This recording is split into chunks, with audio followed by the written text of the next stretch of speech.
Starting off with Toledo, a 10-point road favorite at Bowling Green. This game carries an over-under 52.5 points, and it kicks off Tuesday night at 7 p.m. Eastern on ESPN2. This is the Battle of I-75. This is a rivalry that means something to me as an alumni of Bowling Green. But in terms of the grand scheme of things, it's really just for bragging rights to beat your rival, which is very important. But Bowling Green locked up their bowl eligibility last week. Toledo has locked up the MAC West. Not much to lose for these schools outside of this individual game here. Only about 20 minutes separate these two schools as well. So if you're looking for a home field advantage, I would definitely dock it a little bit. Bowling Green, not exactly the most vaunting of home environments. But Toledo, they do lead the all-time series 42-41-4. Bowling Green split the last two of the last four meetings.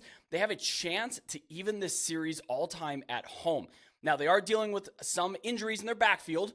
Both running backs, Terrion Stewart and Teron Keith, are game-time decisions. Stewart missed the game last week. He's the national leader in missed tackles forced, one of the better players in the MAC all around. So be sure that you are keeping up with their statuses leading into this game. The total on this game opened at 44.5, and the market said, oh, no, that's wrong. And it's been bet way up to where it sits now. Again, that 52.5, 52 at some books. Toledo's defense, they've been outstanding this year, but they can be run on. Bowling Green getting those running backs in the lineup would be a huge leg up for the Falcons. But again, make sure that they're in there, because without those two backs, this is a very different game.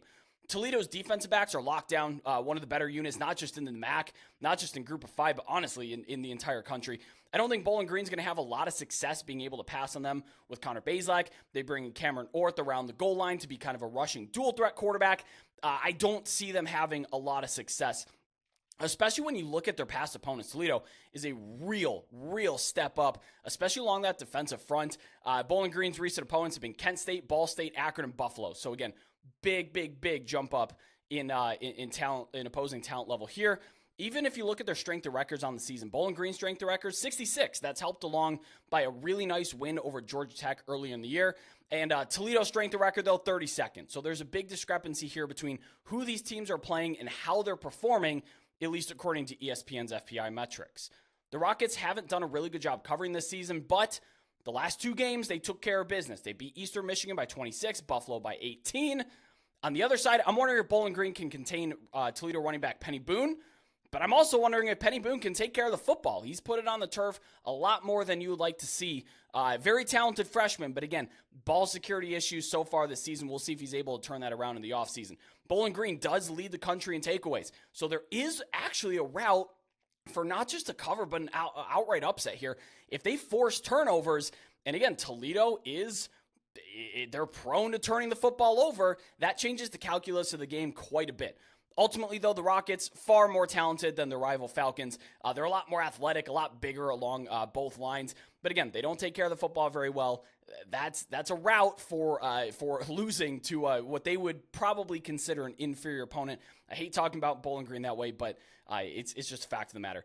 Even though this number has already been bet way up, it's still a play to the over for me. These are two teams that have scored on each other lately. Turnovers, short fields, plenty of explosive playmakers on both sides, on both sidelines here. If you can find 51.5 or better, which I do at time of recording here on Monday afternoon, there are some 51.5 still around. Keep in mind, 52 is a key number. I'd probably still bet it at 52, but not above 52. So if you're finding 52.5, that's not just a blind fire away on the over on that one for me. And also be sure to monitor those running back injuries. I'd probably play some BG as a home dog with the points, to be clear. Should either Terrion Stewart or Teron Keith or both play here, I do think that opens up the door for Bowling Green to be a lot more competitive in the Battle of I-75.